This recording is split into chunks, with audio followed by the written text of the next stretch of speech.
I was like, where are my books? They're here. So, here's my July recap. Let me get my Goodreads open as well. I think it was 11 books I read this month, and not all of them horror, I think. One is a thriller. This was the chunkiest read of the month, 538 pages for paperback. The cover is really boring, if you ask me. I thought this looked so boring. It's like, what is it? 2 candles and a bit of smoke? So boring. But I'm a big Adam Nevill fan, so the cover doesn't matter. It's like every now and then I'm like, let's read another Nevill. So I started reading this one. Some of his horror books are quite chunky. He writes like big horror books. Usually they're like really good. But this one, I have to say, this is my least favorite one of his that I've read. It wasn't bad. It was just such a slow build. I felt like the characters were all just like fumbling about. No one really had an idea what to do. And it was all just kind of like messy. And the threat was cool, but there was just something about it. I was like, I read the whole thing and I was just like, yeah, it's not bad, but it's my least favorite for Adam Nevill. If you've never read Adam Nevill, I would say start with No One Gets Out Alive. That's still my absolute favorite. Also a chunky read, but it's just exciting the whole way through. And there's a point in the middle where you're like, this reads like the end of the book. Like, what the fuck is gonna happen for the rest of the book if this is like such a huge climax moment? And it really, like, I had no idea where the book was gonna go from there. It was really good. So after that, I was like, you know what? That was a big read. I want something light and quick. So I picked the Coates because Darcy is always super easy to read, really quick. Haunting of Gillespie House was short stories. So what she usually does is she has like one short story that's a little bigger. It's like 100 pages. And then she follows it up with a couple short stories that are like 10, 20 pages. So Gillespie House was like the biggest one. There was also a really cool short story in this one with mannequins that was really creepy. Gillespie House itself was fine. It was good. Honestly, if you want like a super light horror spooky read, nothing too huge of a commitment, I would say this is a good one. Like, her short stories are always good. Can't really go wrong with Coates. Then I finally read Lovecraft Country. I've had this book for years, literally, and I was like, okay, I have to read it at some point. And I know there's a TV show as well, so I was like, maybe I'll like the book and then I can watch the TV show. It's actually written like a TV show as well. Like, it has episodes in it. Like, the first story was really good, and then it kind of like ended, and then the next chapter was just like someone else as the main character. Where I was like, wait, why aren't we going back to the other guy? And then I was like, oh, it's kind of like short stories. They're all connected, but it's kind of like short stories. And I can imagine that for the TV show, probably each story is one episode. And then it all comes together in the end. So that was great. And the stories themselves were really good, but I just don't really gel with short stories that like that. I think it's because you can't really get attached to the characters properly, and then it focuses on someone else, and I'm like, okay, who is this? Now we need to get to know them, and it's always like that reset always like takes a bit out of me. So I'm just not a huge fan of the format for this one. It was really good. Like, the story's great. If you like Lovecraft, cosmic horror, you'll probably like it. But yeah, all in all, I was like, yeah. Stay on the Line by Chapman. Chapman is my new favorite from since last month. I already read his Wake Up and Open Your Eyes, which I thought was really good. It was really gross, so that was good. That was like really a horror movie, or I was like, or a horror book, where I was like, ooh. I was like making these faces as I was reading it, like, ooh, ah, ooh. Like really gross, like tongues and ears and ooh. So I read that one and I was like, okay, Chapman's pretty cool. I'll get his other book that I was interested in called Ghost Eaters. I read Ghost Eaters in a day. And I was like, this is amazing. I love it so much. So I was like, I'll buy more Chapman now. And then I got this one. This was a super short one, by the way. It was like 50 pages, like really short. I read this in like an hour. Mini short story in a little book. But it was good. It was very much in line with Ghost Eaters. It was very similar to Ghost Eaters, I would say. It's like focusing on grief and how to process grief, and then it mixes in actual ghosts. So Ghost Eaters is about a drug that lets you see ghosts. That's the really simple short version of it. But on a deeper level, it's about grief and how to like, they all want to like say goodbye to their loved ones, or they can't let go and want to see their loved ones again. But you can't really choose who you're gonna see most of the time. Yeah, Ghost Eaters is amazing. And this one was also good, like really short, but I was very interested. And I have another Chapman lined up on my wheel. So who knows? Ooh, then I went to Come Home, Katie. This is kind of like, do you guys know The Medium, the TV show? Pretty old by now, I guess. But it's like a lady who sees ghosts and she helps the police solve crimes. That's basically what this is, like Ghost Whisperer. So I wouldn't expect like too much on a deeper level for this. But if you like The Medium or Ghost Whisperer, oh, you'll like this. I like The Medium, I liked this. It had some really like good creepy moments, like when she got visited by ghosts. And this is the first book in a series, and she's still getting used to her powers here. So she has a couple of interactions where she thinks she's talking to someone alive, and then it turns out like days later that that person had been dead for years. So that kind of stuff I really enjoy. I think it was a good book. Really dense read. It took me it took me a long time to read, which is like 5 days. Yeah, so if you like Ghost Whisperer or The Medium, I would say definitely give this one a read. I think you'll like this. I do have to say though, I called who it was so early on. I won't say what page, because then you'll be reading it and you'll be like, oh, okay. But I got it so early on, and I turned to Sean, I was like, just so you're my witness, I'm on this and this page, and I think this is the killer. And if I'm right, I called it this early, and then I was right. So that was very fun. But yeah, I immediately bought the sequel as well, put it on my wheel, so hopefully, unless I get in the mood to read it, or it hits the wheel, I'll read the next one. Oh, this one was gross. Gross, but really good. This is a Scottish horror book. And the art is also by Trevor Henderson. Funnily enough, because it says there as well, Trevor Henderson. I read these so close together, and I bought them together at the same time. And then I realized both of them were done by Trevor Henderson, the art. And I was like, oh, what a coincidence. What a coinky dink. This one was really good. Also, really short read. I read it in like a day-ish. A little over a day. And it's about this Scottish like picturesque town that is slowly being bought up by some rich bloke who wants to like put a golf course there. So, you know, typical rich asshole. He's just like, anyone can be bought for money. I just have to pay them enough and they'll give me their houses and then I can flatten it all. But there's this one granny who's lived there her entire life, and her husband died like 10 years ago, and all of her memories with her husband are in that house. She's like, no matter what you offer me, I will never sell because I will die on this property. The rich guy is increasingly taking more illegal maneuvers to try and get her out. And at the same time, she finds this mythical ancient creature on the beach that looks like this. And she decides to nurse it back to health. So it was super interesting, very original, and a really quick read. So yeah, good recommendation. Honestly, this is, you won't go wrong with this. I like this one. So I had some good bangers this month. Strange Houses. This is definitely my favorite read I read this month. I, again, read it in like a day. So I finished Come Home, Katie, and then I just raced through a couple of these books, like back to back to back.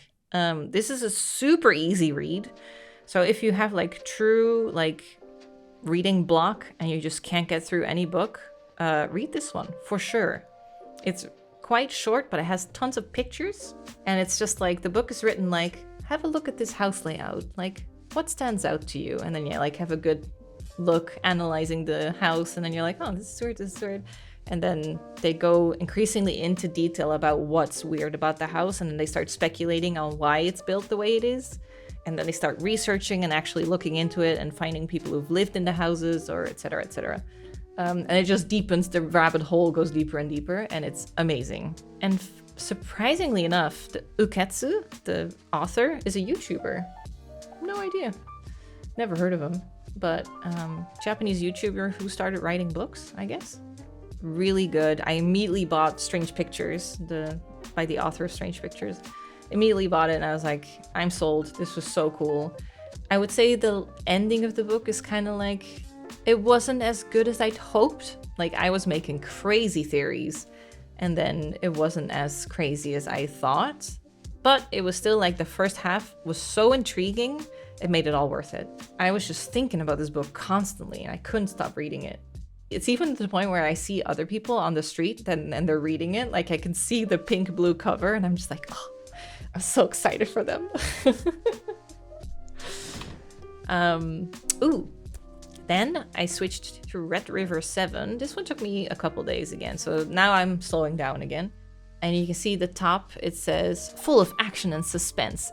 It's like Apocalypse Now meets Resident Evil. It really was. If you're a fan of Resident Evil, this is the book for you. It really read like a video game, and it has a really good setup as well. Like, I was really intrigued in the beginning. Basically, a group of people wake up on a boat together, and they all have their memory wiped. They all have like surgical scars, but they have no idea, like they can't remember anything. They don't even know why they're all together on the boat. And then they start getting these like radio transmissions with like, your mission is blah, blah, blah, blah, blah. And if you don't do it, you're gonna die, basically. If you want like more action-y zombies, this is it. If you want ghosts and everything, you're in the wrong place. This is definitely the most boring read I did this month. I can't really fault it for anything. I just didn't think the monster was great. It was just kind of boring and not intimidating to me.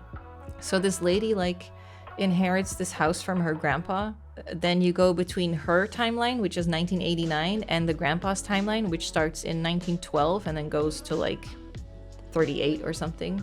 I definitely struggled a bit with like going back and forth. I didn't really care about the grandpa's story because I'm like, well, I already know what happens to you because of the start of the book, and then she has to inherit the house. So it's like, it's kind of like you get an origin story even though you already know the ending.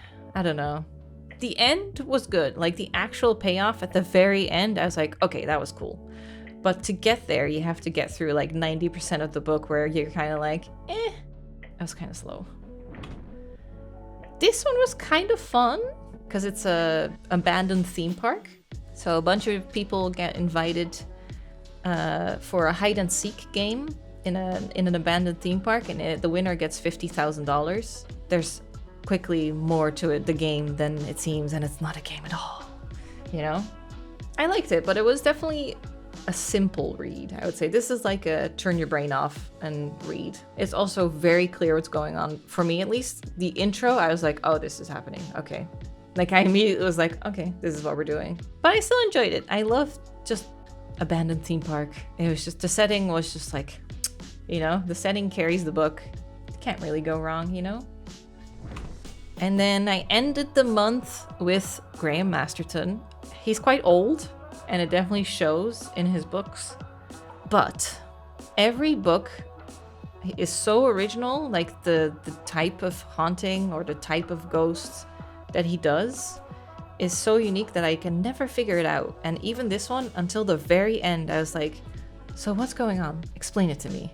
So super original, and that's why I keep reading them, but he is very old, and I feel like he writes his books for TV.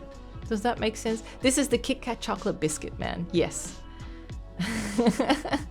So for anyone who wasn't there last stream, the last book I read, he was describing someone, and it was like the nurse was like, I could really go for a Kit Kat chocolate biscuit. And it's like, who even says that? She would just say, I could go for a Kit Kat right now. That's where you can really tell his age, I think. I hope he never sees this. He wouldn't see this, but I feel like with how old he is, he keeps trying to put stuff in to be like, look, I'm hip, you know?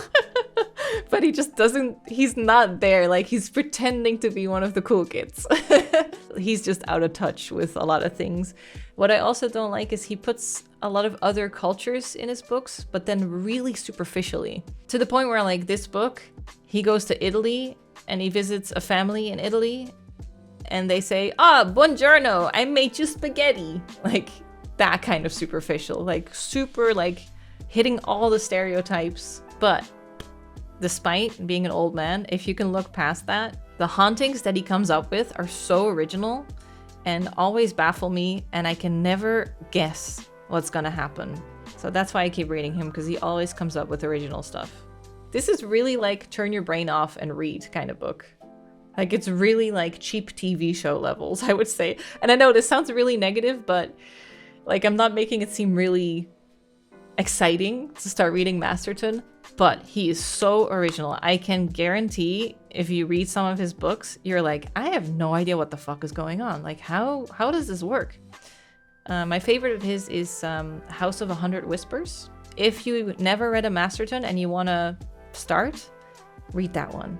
That's the first one I read, and it's still the best one, I think. And the whole time I was reading it, I was like, how does this work? If you're like, I've seen every horror movie, I've read every book, nothing surprises me anymore, give that book a read. Yeah, that's why I keep sticking with him. He's kind of superficial, but the way his hauntings work, 10 out of 10. And that was it. That was my month in books.